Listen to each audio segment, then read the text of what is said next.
Hi, it's John. How you doing? Here's my coffee mug, and it's coffee break time. I'm John Celestri, animator of Boba Fett, the Bounty Hunter, Batman, Dragon's Lair, Space Ace, and Rock and Rule. Before we start, please remember to subscribe to my channel. Please ring the bell to notify you of our next coffee break, and check out my Indiegogo campaign. And click where you can click on the description in click on the link in the description below. I'm having a coffee break this afternoon with Robert Geronimo, the creator of Blood Realm. How you doing, Robert, John? how you doing? Good. Happy to be here. Well, good, great. Now, you just to make sure everybody knows you're okay, Yes. because you're in New York, you're in Staten Island, I am. and the virus is wreaking havoc Yeah, on certainly. it. So Yeah, but you're okay. I'm safe. My family's safe. I mean, I know people who have it, but we're staying strong. We're sticking together, and eventually we'll overcome this. As long as everybody has to take care of each other. That's the main thing right now. Right. Yeah, absolutely. The same thing here in Kentucky, Lexington. The governor's doing a good job of keeping everybody safe. He's put in certain controls, and said we're opening up slightly, but we've had the fewest number of sick people with Oh. coronavirus and deaths and such, and so we've done a lot of social distancing. Around us, it's a bit darker. Yeah. It certainly is. The number of deaths have been happening, but for some reason, people have been wearing their masks, Right. and keeping social distancing around. So we're in good shape there. So That's great. That's yeah. good. Yeah, I hope people still stick to that, because I noticed that the second the weather broke, everyone was walking, and suddenly they were like, "I don't need this mask anymore." Oh yeah, well, yeah. We're in New York. It's pretty dense here. Don't do that. Oh boy. Yeah, you're in Staten Island, right? Right. Yeah. Yeah. But I'm not in like on the South Shore. It's more separated. It's much more suburban. But I'm like in the middle, and where I'm by the mall, and it's kind of like a little mini Brooklyn where I am. Okay. So still kind of close. Sidewalks and stuff like that. Sidewalks where you are. Okay. What about apartment? Like when you're having apartments to live in, I mean, what do you? I mean, that's hard to. It's stressful because you want to make sure everyone is doing the right thing, and you hear people coughing upstairs, and it's like, uh-oh. Like, well, I mean, that ceiling is a mask. It is. It certainly is a mess. Thank God. Oh, jeez. Crazy. Well, we kind of are in a situation that a couple of years ago it would have been just a dark fantasy. I mean, how many comic books and how many movies have been created about pandemics that people can't shake, and what are they going to do? Yeah. And you're like, we both deal with fantasy projects. Right. I mean, Blood Realm is really dark, and mine is more on the light side with Snuffy and Zoey and Megalus. Well, how about you tell me a little? Let's just say, if people don't know, about Blood Realm, how would you explain to them what it is? Well, I'll tell them that it's a dark, epic fantasy saga. That's going to be 5 volumes, and it has themes of religion and history. I'm a big history buff. My major in college was art history, so I thought it was really cool learning about art through history and history through art. It was just really cool. And then I get to write about art, so I really enjoyed that. But it's about this war between humans and this race of goat warriors called Satrians, and each saga, each volume, I should say, is a different perspective in that war. Okay. Yeah. Well, I think what we need to okay, now that you say, and you're being published by Alterna, correct? Alterna Comics, correct. Okay, great. And is it? I know that you originally started with 1 volume. Yes. Is it going into an ongoing series, or how would you define it? Yeah, so I would definitely still say it's a 5 volume or 5 chapter um, saga. Okay. I like that's the whole saga itself. I can tell other stories in this universe. Certainly, Mhm. like if I went into like maybe I call them Blood Realm Chronicles. Okay. Because the reason I don't want to do the ongoing thing yet, I know other alternate creators are jumping on that right now, which I think is phenomenal. It's just that I'm in the middle of a mini series, and I think it'll be weird to suddenly publish it. Peter and I said that with the new number, Right. So maybe with the next one, we'll start with the ongoing numbers when we reprint everything. Okay. Well, that makes sense. I mean, as long as you have a way of keeping your readers not confusing them. Right. Exactly. That's the You thing. I don't want anybody to be confused. know. Absolutely. You know what I thought would be an interesting way is what is the definition of fantasy? And I looked it up in Webster's dictionary. Okay. Okay, and so let's go start with that. Sure. Okay, so according to Webster's dictionary, Yes. fantasy is the power or process of creating especially unrealistic or improbable mental images in response to psychological need. Psychological need. Yeah, Okay.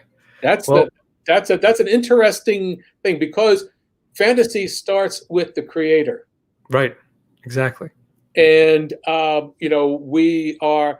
we're wired a certain way to go towards and to express ourselves, Right.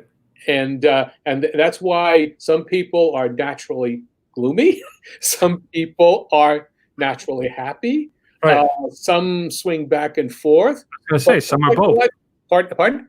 Some are both. Yes. Yep.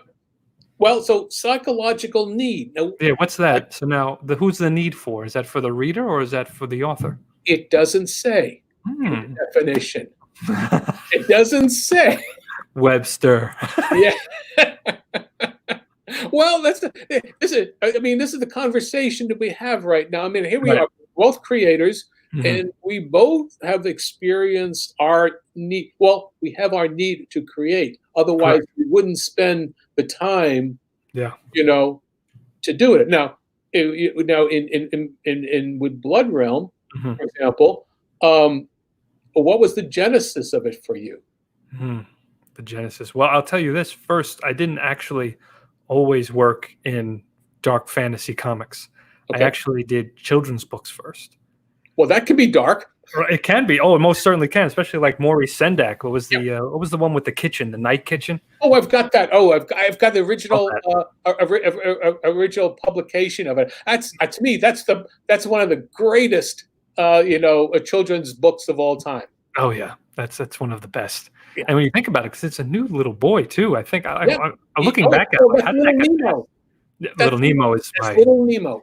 well. Funny you bring that up because once I was exposed to Little Nemo, I said, Hmm. "Wow!" Like I didn't know art could look like that. I mean, Windsor McKay. I mean, you as an animator. Oh, hi, Hmm. Ara. How you doing? Thanks for tuning in. Ara's the man. It's Windsor McKay is in a master class of his own, and Hmm. it's when I saw that stuff, I wanted to make a children's book that kind of had the Windsor McKay feel. And it was a series called Little Maya, Right. and I loved it, and it got me excited to make drawings again and make stories again. But as I was sketching in my sketchbook, because I mean, you can agree, the sketchbook is kind of like the artist's mind, and it's almost like a journal, Yes. but in drawings and Oh yeah. sometimes notes. Yeah. And I realized that when I was warming up to draw these little Maya pages, these children's book pages, I was drawing things that would haunt your dreams. Mm. And I was like, wow, if I'm doing that, then that means there's something in me Hmm. that needs to come out. And Hmm. like I said before, I'm a huge fan of history Hmm. and epic tales. Oh, thank you, Ara. I appreciate that. Thank you for reading, man. And epic epic sagas like obviously Star Wars, Yes. and even Greek mythology like Clash of the Titans. That film, Ray Harryhausen, that really Right. did it for me. And the scene that really was the genesis of this type of story that I'm telling with Blood Realm was the scene with Medusa. Okay. Do you remember that film? Oh yeah. Oh yeah, I yeah. I just watched it. Oh, did you? I have to watch that like every other month. It's just like the greatest movie ever made. I mean, Ray Harryhausen is just remarkable. And I think the thing is, and he said this, I don't know the direct quote, but he thinks when things start to look too real, we start to lose the fantasy element in it. Mhm. And when he would have the stop animation effect had a certain timeless feel to it. I can't describe it. I don't know. Maybe you can add to that. If you look at it, and what I see is he shot it on twos, Mm, and that, 2 frames right. per movement. Okay. Now Mhm. sometimes he would do ones, but I think he did a lot of it on twos, Mm. and but he was doing it on 24 frames a second. Oh my So god. he did 12 moves per second, so like incremental adjustments. Okay. Right. Yeah, oh my god, I can't even imagine. Oh, okay. Well, that's what it. But you could do it on ones also, which would be 24 frames a second. Like when I did, on Rock and Roll, a lot of that is on, with Cindy Schlepper, the gal on roller skates. That's all on one. So that's every 24. That's 24 drawings a second Mm, that would go by, and she was all on ones because she was on roller skates. right. And Oh so my god. you could not, it would strobe, it would stagger on a big screen. Yeah, So you if you have you have a small screen, you could do one thing, but one's there's a certain point that you have to do.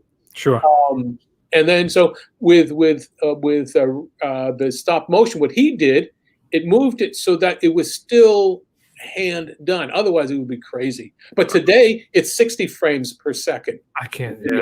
My god. 60 frames now.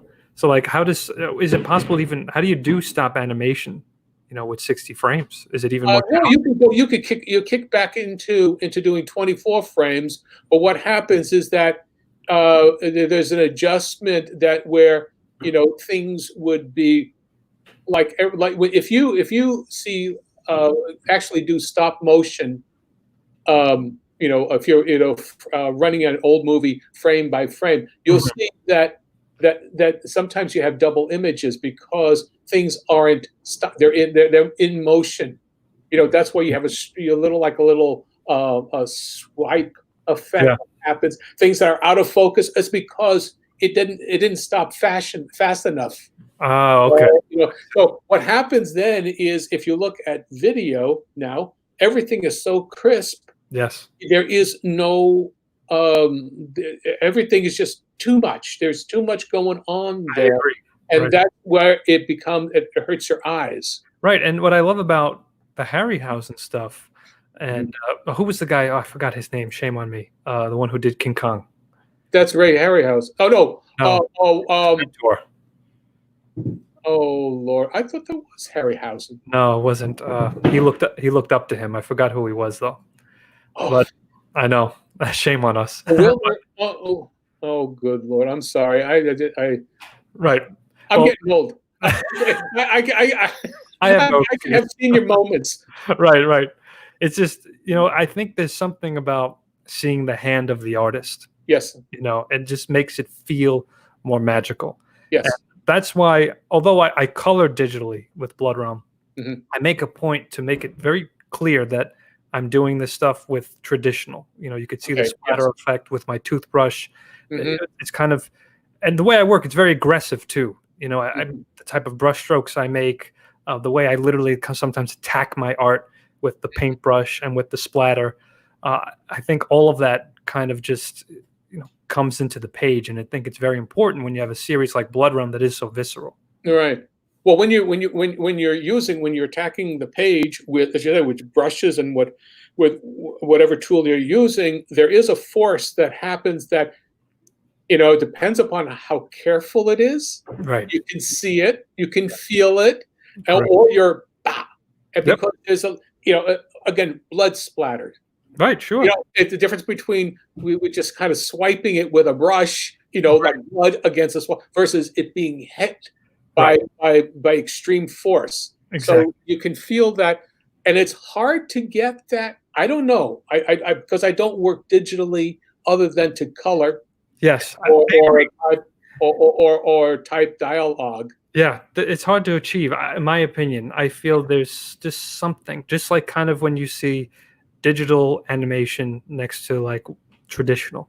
Hmm. Sometimes you could just tell how you said everything is in your face and it's very crisp, Hmm. which is its own aesthetic. But I just favor sometimes the rawness of Hmm. traditional. But I do obviously I do include a lot of you know digital when I do like little effects and coloring.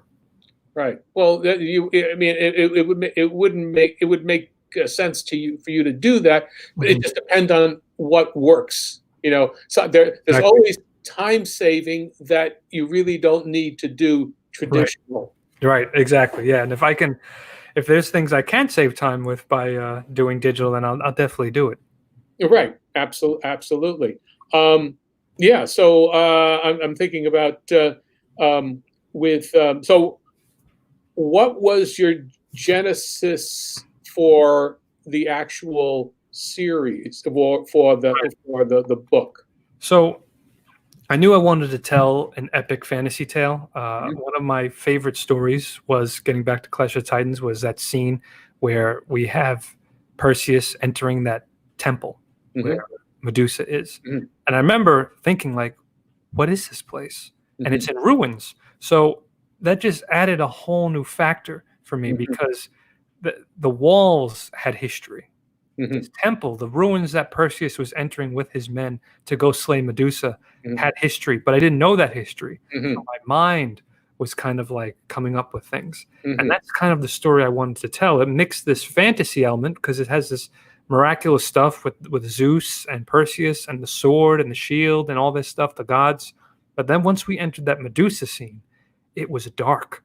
And Mhm. suddenly it had this horror feeling to it where I was kind of like creeped out as a kid when they would look in her eyes, the guy would turn to stone, she would shoot the guy with the bow and arrow and he'd fall into the vat of acid. Mhm. I was just I was like this the whole tone of the film just Right. totally changed. But I loved it. So I wanted to tell a story like that, that kind of fused that with elements of religion and history into Mhm. a fantasy world that was my own. And also, of course, I love Tolkien. I always call him Uncle Tolkien. And Okay. we wouldn't be anywhere, if it wasn't for Tolkien and fantasy. Mhm. Okay. Well, so so your work, you are attracted to this realm, darkness. Um, why? Well, I feel like there is something. Uh, well, I like to get. All right, I'll put it this way. One of my favorite painters is Caravaggio, and I'm gonna do a video on him.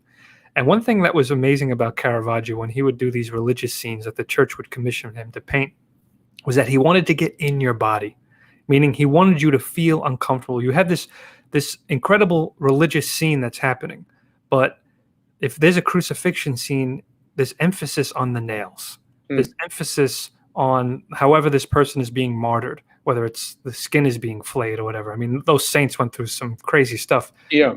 Um, I find that really fascinating how you could kind of fuse the horror with these elements of divine. You Hmm. know, I mean, Yes. we're getting a little deep here, but I know. I know. I understand. Yeah. that's in the back of my head. So I wanted to kind of bridge that together because also in reality, I mean, maybe it's because my father's a Vietnam veteran and, you know, things aren't so black and white, when it comes Hmm. to like who's good, who's right. And I wanted to put that, into Blood Realm where we see the view of the humans in the first volume, but then we see the view of the Satrians in the Hmm. second one. And suddenly I'm kind of asking you to, all right, can you sympathize or can you put yourself in their shoes now? It's kind of like a challenge to the reader. Right. See. So, Right. Well, yeah. There's okay. So, doing doing fantasy for you, at least at this stage, right. is there is a dark element to what Mhm. you are talking about. You Yes. know, okay. I mean, the amount from I would imagine that your dreams, or I think I heard you that there are dreams that haunt you, Yes. and so you have to be able. I mean, to be able to put all this down in a cohesive and a coherent manner. Right. No, you are chewing it over, not just just with just a slapdash manner. It is part of you Oh, for it to absolutely. come out, Oh, right? 100%. Everything in Blood Realm is me, and Okay. I find it cathartic. I think that's why I need to make this story. Hmm. Just something cathartic about pouring everything out in terms of like feelings and emotion, the dark, the light, everything into this story, and I think it's therapeutic. Well, there goes. We start leading it to that the psychological need. Right. We're Exactly. talking about There you go. Oh, there you go. We just did it. We okay. figured So it out. as Webster says, All right, Webster. Okay. there is a psychological need for stories to get out, and those are the ones that are. I mean, it's different if you are just gathering fail tales from other societies and cultures, the way the brothers Grimm did. Right. Right. They didn't write these things; they gathered them, Hmm. and so it's the storytellers that needed to, express themselves with their, Yeah. with the folklore and whatnot. So you have that aspect of it, and I imagine that once again, your dreams are a certain way, right? I mean, yeah. It's funny. I'm not super dark. I'm not like a depressing. Those stereotypical artist guys, like Yeah. But but I think because I vent it in my art, Hmm. and I think that's why I think everyone should make something. I Right. think it's healthy. Yes. Well, and that's what it is. You get it out. You pull, let it. You have to express it in Right. some way, shape, or form. Otherwise, it just stays inside, and it creates all kinds of things that, emotional and physical, Yes. stresses. So you Right. need to do that. Right. And same way, creators need to show their work, and hopefully people will understand what it is, Yeah. other than just painting, a picture to specifications. That's Right. where you get frustrated, like people who are working for someone else in many ways, but Hmm. have no leeway to add to that, to create something and add of themselves into the work. If they are just a wrist, so to speak, Yes. that creates a problem there. I mean, no matter how technically proficient you are, you still want to express yourself, Right. something that inside. Yes. Okay. Well, Completely. you're good. Okay. Oh, sorry. I thought you froze for a second. All right. No, well. Anyway. All right, Lo. So we've gone through the dark part. Okay. Right. For me, I'm on the other side of the. Right. Yeah. Now I worked on rock and roll, Right. which is there's a lot of darkness in that. I've worked Batman. I've done Boba Fett. I've done a lot of comical material, but that's also part of how I express myself, the Sure. characters that I create. Right. But some of my dreams as a kid are in the more lighthearted fantasy ways. Like as a kid, I had dreams of flying like Mighty Mouse. Mm. Those were and beating up bullies like Oh, those yeah. who harassed me in my neighborhood and when I was growing up. There's all this, there's all this, there was all that need from a very young age. Mhm. In fact, I still have flying dreams. I Oh, don't. wow. Oh yeah, I still have them. Where sometimes they're just they're as simple as being able to jump, a flight of stairs. Wow. Are you a boy, or are you your age when you're having these, like when you picture yourself in the dreams? Um, well, today it doesn't matter. I don't really, I mean, I also I see myself of having to do things. Mhm. I mean, I don't know. I don't have any specific. I see it through my eyes. The way Right. everybody everybody's looking out these two portals, Hmm. and it's kind of like being Darth Vader. You're saying, Yeah, you don't hear the same your voice the way other people hear it, because right. the reverberation, you are inside, you are Yeah, not outside. So right. therefore, there is that aspect of self-consciousness. That's funny. I like that. Well, as I said, I still have flying dreams, and as a kid, I mean, as I said, it was like I may have been 4 or 5 years old. I remember, seeing the Superman cartoons for the first time. You know, you know. Those were incredible. The Oh animation, yeah, those oh yeah, oh yeah. They're unmatched. all. Oh yeah. Though I don't think story wise and animation wise, I don't think they've been topped yet. No, not at all. Not at all. I completely agree with that. I think I teach an art history of comics class, Hmm. and I always make them watch those segments because they're so incredible. Hmm. Yeah, and they are. I mean, they in today's dollars. I mean, the budget then in 1941 was for $90,000, $100,000 per Mm. episode. For they were about 6 minute long cartoons. Wow. So today, I don't know. I mean, you're talking about $4-5 million a minute. I can't even So imagine. yeah, well, because you look at the amount of effort and Yeah. Oh, energy of that it course. takes to do these things. Well, so talking to Ryan Wynn, I know you had him on your show, Mhm. and those animations he's doing are great, and everyone wants more, and he's like, they take me forever just to make 10 seconds. Yeah, yeah. Oh yeah. I was doing just to do. I mean, I applaud Ryan for the amount of work he put into those Right, because cartoons. Oh yeah, I know. I mean, I've got one, on this channel that I did. It took me 2 years to do.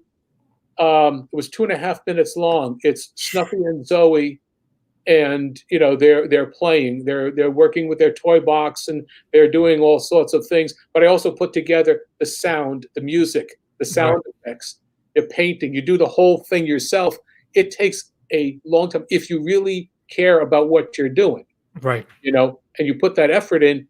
That's one thing. Oh yeah, of course. So yeah, that's what it is. But I think that for me, I have a tendency to want to do things that have a not just a lighter tone, but is not so. I mean, I can do as dramatic an animation as you want with acting wise, Hmm.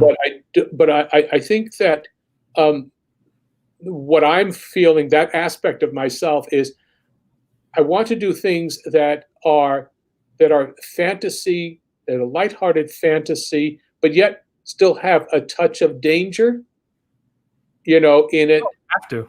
You have to, and that's what I do not care about with so much other animation today. Is there is no sense of something might happen. Right, right. Well, I mean, yeah, everything's very safe. You want to have that the stakes. You need stakes.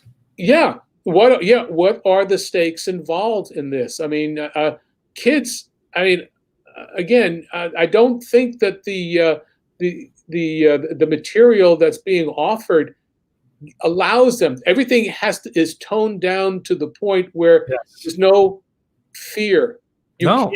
frighten. Did you say something? I think I read or heard you say when you were starting to do children's books that you showed a sample and you had sharks surrounding. Yes, that was in one of my discussions. I forgot. I don't know if that was last week or the week before. Right, and a lot of people they told me that it was too frightening for the child. And I said, Well, if why? exactly. So I said that's absurd. And they said, well, they're not going to let that fly.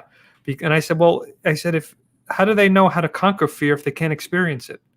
Absolutely. And I thought that was the most ridiculous thing. And unfortunately, that mentality is in many industries right now, for whatever reason. But some of the stuff that I grew up with Hmm. terrified me, and I loved it Hmm. because then you want to be scared. Then you see the person conquer it, so now you have more of an understanding of what that is. Like Right. just for example, real quick, I don't know if you've seen the Batman animated series. Oh Uh, yeah. I mean, that stuff, those were real characters with real problems.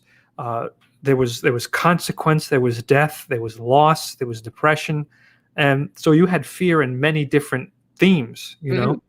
And as a child watching that, it was very important. You would never see that stuff on TV now. Oh You know? no. Yeah, in fact, okay. In terms of comics, I mean that's animation, that's film. In comics, in the daily newspapers of the 1930s, 40s, and Oh, you're 50s, Dick Dick Tracy. Tracy. Yes, that's where you go. Bullets being shot through the. Killing, That's it. punching punks, Yeah, fighting bad guys, yeah, knocking them out, shooting them. I yeah. mean, but that was also cathartic. People wanted that because of what was going on in Chicago and everything. But But still, I I know, mean, I agree. cathartic. Are we in less dangerous times? Right. Yeah, exactly. I You know. know, I I mean, know. the reality. I mean, so what I'm thinking is that fantasy is a way. It's a safe way to Yes. get the catharsis. For kids, for readers to Yes. say, okay, I've had this feeling, and I can express myself. I can read this, and Yep. okay, I'm good. Yep. That's fine. One of my favorite books of all time, and I have to read it once a year, is The Mhm. Hobbit. The Hobbit is an incredible tale of friendship and, of course, loss later on. Mhm. And it's fantasy. And when I see at the end when some of the dwarves are killed, it was incredible. I couldn't believe it, and I think that stuff was important. Seeing the conflict with Gollum, Mhm. I love that book. It's phenomenal, and also the animated film is one of my favorites as a kid. Have you seen that? The The Hobbit. 70s, Pardon? from the 70s, the Hobbit animated film. Yeah, that was that. Who did that? I remember seeing that because we were. I had that book for quite a long time, and I don't know what's happened to it, but Oh, yes, yeah, I've had that. Yeah. yeah. Um, The film came out in 1977. yeah, yeah, yeah. Well, at that time, I was working Raggedy Ann and Andy, and I was going into Nelvana, Hmm. up in Toronto. So we were all gathering all of this information just to see what's going Right, on. Back then, very few animated films features actually right, exist. right. You could count them up in very in two hands almost, and hands, what have you. Right. Um, the but the cathartic element of all these things, like for example, with Snow White, and I Oh, think the sure. original version. That's I'm talking about the Grimm's fairy tale thing. Oh, It's Snow White and blood and Rose Red. right. There's another one that's just Snow White. But anyway, the evil mother, Mm, queen, is captured at the end. right. And do you know the story of how what happens to her? They kill her, don't they? Yes, but I forgot how. They put her in a boiling. No, that's Hansel and pardon? Gretel. They don't put her in a boiling pot, right? No, that's Hansel and Gretel. Okay, right, right. All Okay, right. no, this is at the wedding feast. Okay, they put on uh, Oh, don't leave me hanging now. and no, they were iron shoes that have been red hot in flames, and she is made to dance to her death. Oh, I love it. That is great. Yeah. I'm going to use that in Blood Realm now. That's some Blood Realm stuff right there. Right there. Well, you talk that, yeah, and that's where the term Grimm fairy tale comes from. Right, right. Of course. Right? Okay. Yeah. No, But it's but that's important to have the that thing stuff. that everybody read. Right. That's the thing, is that we all read these things. We all read this, thing say the yearling, the whole idea of having to kill your pet, Right. being forced to Or do this. Today, it's not like, well, never. you can't do that. You can't do this. You can't do that. Right. What's the sense? No, it's bad. I think it's very bad, and I think you're afraid to have to show and have kids experience emotions, and Mhm. have them show emotions. And in my opinion, you teach them to be robots. Well, yeah, yeah, yeah. Well, I kind of so yes, and I think that as you grow, as a child grows, they can handle certain things. Okay, Right. there's always you have the fear of getting lost. Okay, Yes. but there's also today we don't have the sense, the ability to explore the way kids once had. Right. My neighborhood in Brooklyn was not unusual Mm. for a 6 or 7 year old to be walking back and forth the street Oh, by itself, going to I can't remember how many times I would go and do the shopping from my mom, right. or go to the candy store and pick up a package of cigarettes from my dad with Wow. newspaper, and then So go funny. back, on a Sunday or Saturday or something of that sort. Right. I'm 8 years old, Wow. 9 years old, do that Right. sort of thing, and and today, unless you have a leash, Right. or a guard or what have you, what 12-year-olds can't stay at home unattended. Right. I mean, there's a level of that is very difficult. So anyway, in terms of what society is missing from their comic books and entertainment, is a Mhm. sense of fantasy that allows the reader to sort of rise above and explore. Mhm. But Right. I agree. Yeah. yeah, Like we said before, you need to know what fear is. You need to experience it in order to conquer it. right. And I think that's something that's sorely lacking in children's books for sure. There's Mhm. no doubt about it. Animation and comics. Yeah. Well, I mean, you're doing a great job with the dark side of comics. You know what's funny though? I have now obviously it's not mature in terms of like there aren't any curses. There's no No. sex. There's some graphic images of war. But what's funny is that it's nothing that someone my age when I was young could handle. But now, in today's time, people are too afraid to give a kid that book. But it's funny. Every time I do a convention, the kids come by, they see it, they want it, they want Ah, that, they want and that danger. right, because they always want to go up a step. They don't Exactly, want it down a step. exactly. And every time their mom will come and she was like, "Oh no, you don't want that. It's too scary." He'll just look at her and be like, "I want it," and I'd be like, "Yeah, you're my audience, pal." Well, and I think a lot of it is, it doesn't all have to be that way. You see, Right. I think the confusion is either safe or it's dark, and oh my God, you need to be 17 years old to read it. You know Yes. Right. that to me, that's what's always that way. I I mean, agree. um, what doing with Snuffy and Zoey, I figure those characters, they're 4 to 7 year olds, Mhm. because it's the toy box. It's they go Right. into their imaginations. They create these fantasies, play. They go Right. there and they play, and they're generating their own imagination. They have to say, okay, I'm going to be this character. You're going to be that character. This toy represents that. So on and Right. so forth. And kids need to be able to do that kind of exploration. But this is what that series is about. Is that Right. Right. the Mega Moose is the wish fulfillment of having power Mhm. and just having the magic word. Of You course. know, That's to why we love superheroes. Yeah, that's why that's why And I and think that's why the Greeks loved the Greek mythology too, because you have all these demigods that supposedly walked among them. So, right, something they could relate to in a way. right. Well, it's a really a real interesting thing. Now, but in terms of how what you do, what I do, what Alternative Comics does. I mean, how do we? One of the things I want to sort of not just you're not going to we're not going to answer this question totally, but Okay. how do we reach kids who are, in terms of comics, Right. they have to be, we have to go where they are, but also we have to have material for them. And it's not just enough to have one thing. You have to have a variety. And Yes. how do you reach them? And they say, well, this won't sell. Well, you know what?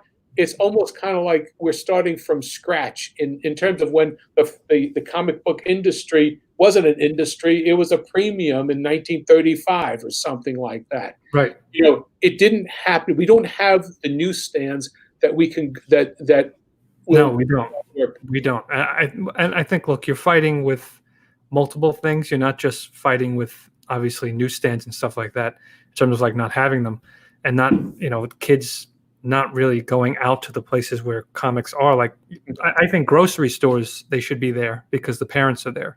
So that's a spot. But the thing is too, you're also competing with iPads, and that's the tough thing, because one thing I've noticed, I used to work with younger children, Yes. is that their attention span these days Right. are this. It's done. Yes. Even with college students that I teach, I noticed that I have classes that go on for 3 hours. By that hour and a half mark, 2 hours, they're checked out. They're not going to register anything else post that 2 hour mark. And it's really interesting because they immediately need to go to their phone. And these younger kids, they're handed iPads. I mean, when they're in, some of them are in a high chair just to shut them up. Yeah. So now their brain needs instant stimulation, because if they don't want that, they move to another app, new game, no reading. And now they're having books that read to them.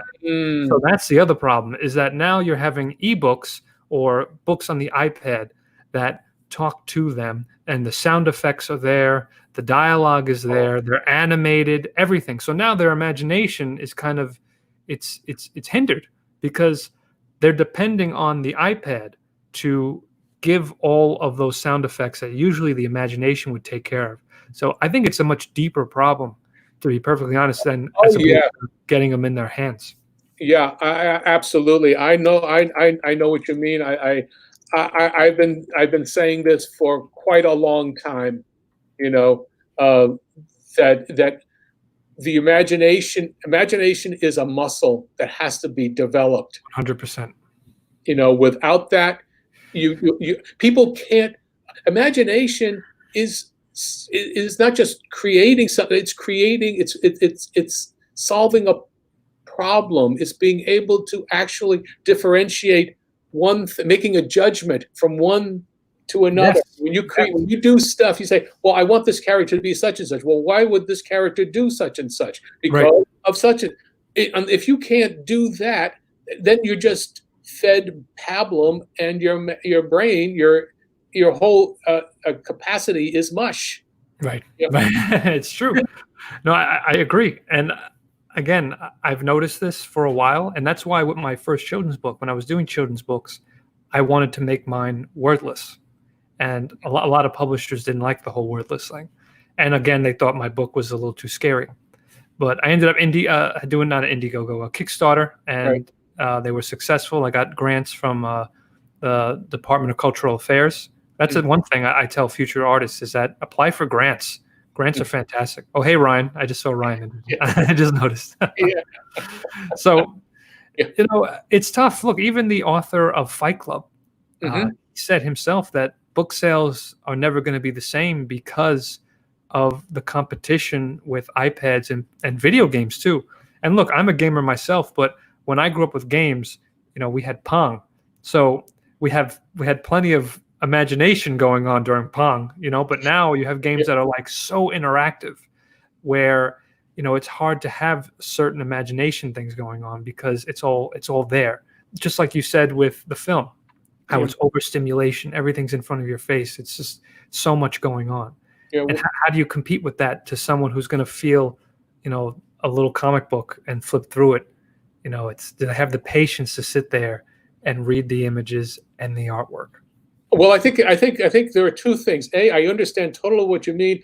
When the games that we had, it was pinball, in Right. the 50s, right? 50s and 60s. And I worked on Dragon's Lair and Space Ace. So Right. I'm part of this, the reason that there are problems. So I It's all understand. your fault, John. But I think that one of the things that we need to do with comic books, and this is where I think programs, being able to do crowdfunders. Yeah, I think that's the best thing right now. And I think because you have an already interesting, um, um, you have people who are already interested in what you have to say and what you have to offer Right. them. Just based on the concept. Everything else. Now, the kids won't get that, but No. it's the adults, and I mean, it doesn't have to be just a parent. It could be an uncle, a grandfather, grandmother. It could be an aunt, or what have you, or an older brother and an older sister who's like, Yes. "Hey, this here looks cool for my sibling, whatever, the Right. younger person," and do that. But you have to have stuff for them. Yes. Go I think- through, and this is I'm just saying this is what the landscape is right now.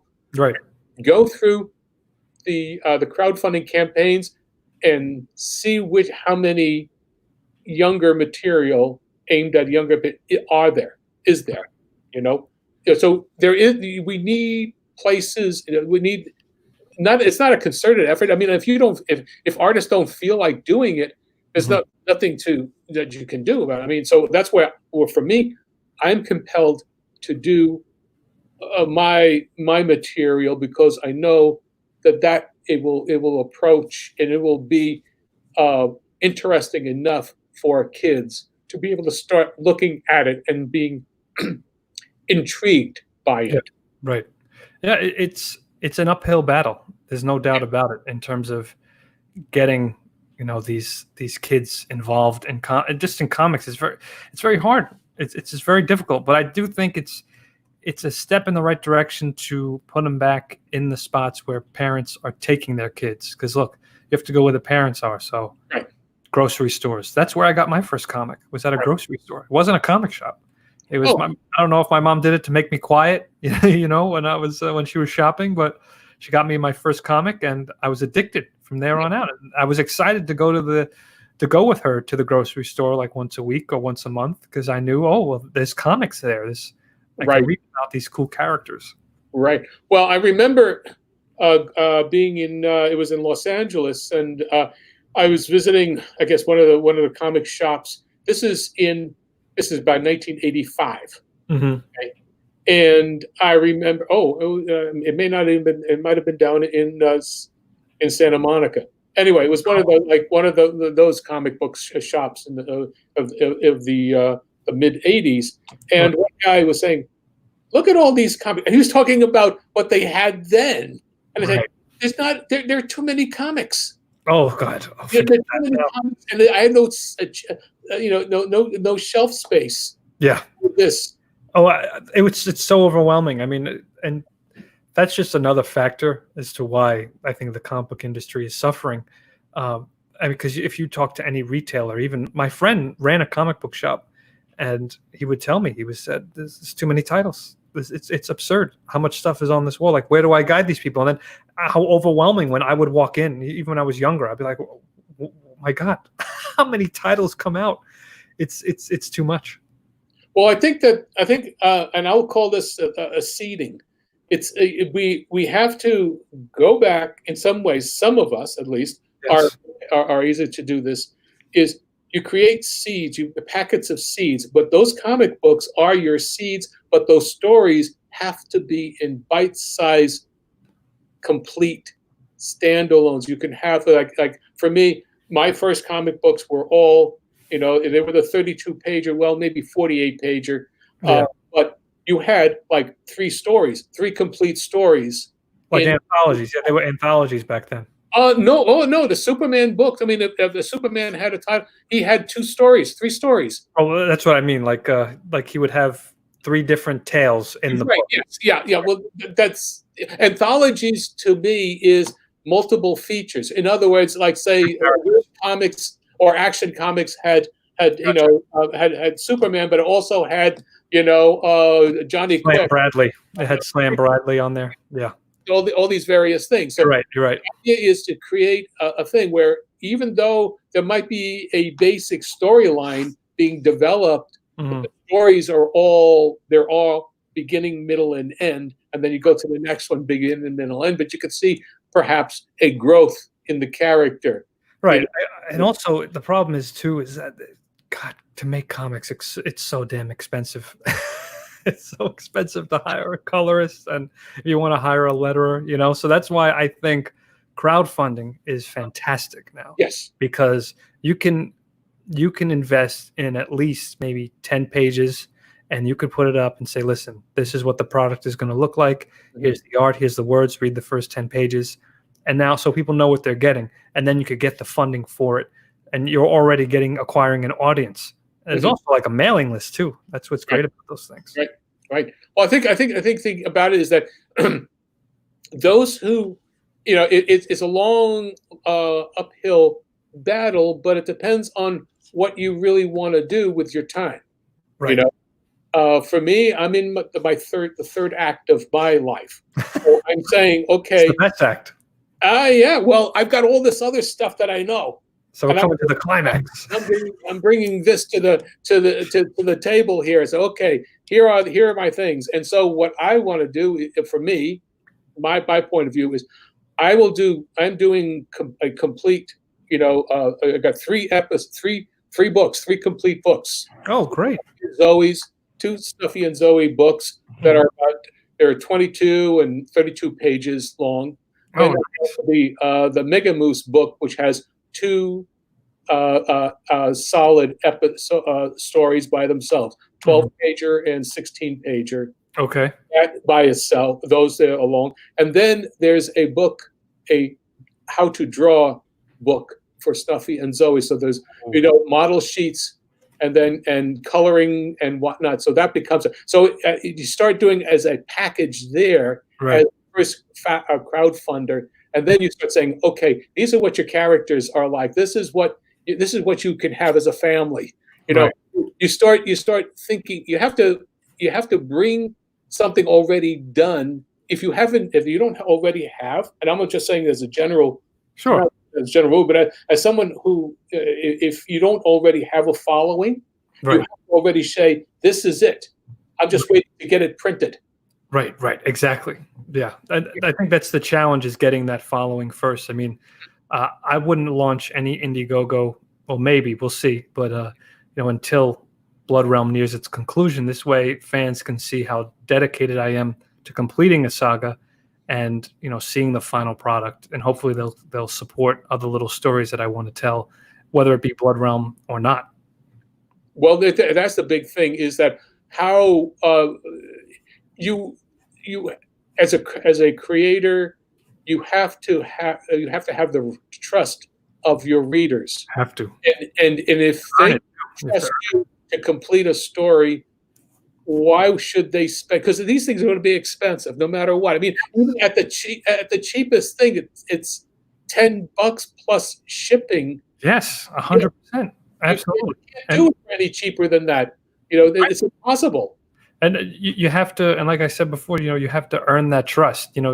That trust it doesn't just come with them just buying one book. No. You show them that, listen, I'm dedicated to this. I'm going to finish this thing. I'm going to give it my all, and I'm going to make you want more. Right. That's the key.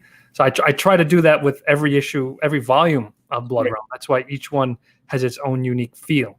Right. And that's the thing. You want to keep things fresh. And then if this is how things are with this, I promise you, I will deliver the same thing with anything else that I want to crowdfund. Right. And then after, once people are seeing that as a regular thing, then they can say, okay, yeah, you are. Oh, well, it's like everything else. We are all our own publishing. Yes. But even if you are, let's say part of Alterna, the Alterna book is the sum total of all the creators. Absolutely. House style, right? Right. Or Right. you are the one that actually the reader is going to. Right. And Right. so, Absolutely. I mean, that's the beauty of having all these different styles at Alterna, in my opinion, because there's literally something for everybody. There's people who aren't interested in Blood Realm style. There's people where it really speaks to them. But mhm, I don't mind if it doesn't speak to everybody, because if someone wants it to speak to everybody, then you have other issues going on.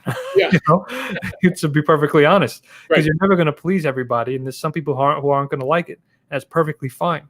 Yep. I want the people who love it. I want the people who want to get a log cabin in the lands of Mordrin and live there. That's what I want.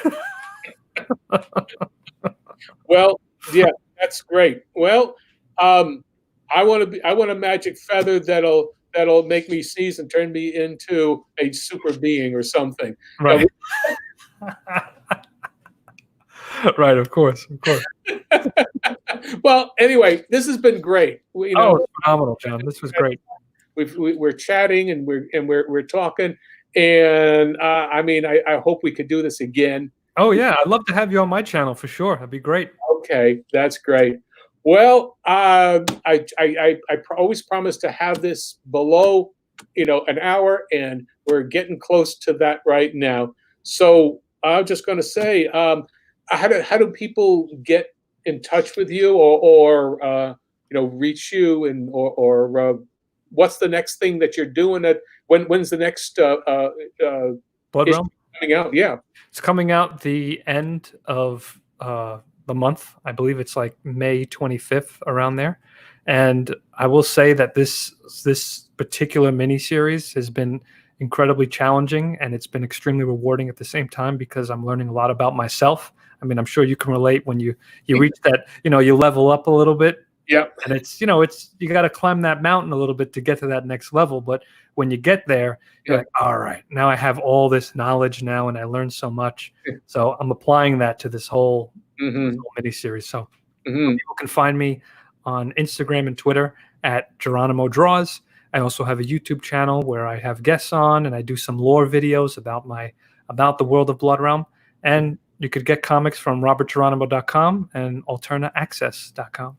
Oh, great! You've been doing this and explaining, where your next dollar is coming from for quite a while, right? It's all here. Maybe it's just being a teacher. Who knows?